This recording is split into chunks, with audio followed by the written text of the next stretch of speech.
ხვალ მსოფლიო მეზღვაურთა საერთაშორისო დღეს აღნიშნავს. საზეიმო ღონისძიებები ბათუმში დილის 10 საათიდან დაიწყება. აღლუმში საზღვაო და სხვა სასწავლებლების სტუდენტები ჩაერთვებიან.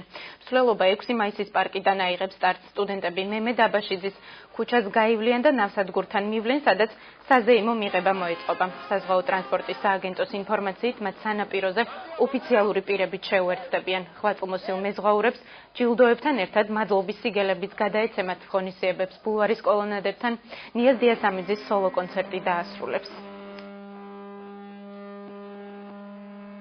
გიგეგმება ფოტო გამოფენა, რომელიც ჩვენ გამოცხადებული გვაქვს ჩვენი სოციალური ქსელის Facebook-ის მეშვეობით და ამ ფოტოკონკურსის გამარჯვებული დაჯილდოვდება პრიზით საზღვაო ტრანსპორტის სააგენტოსგან.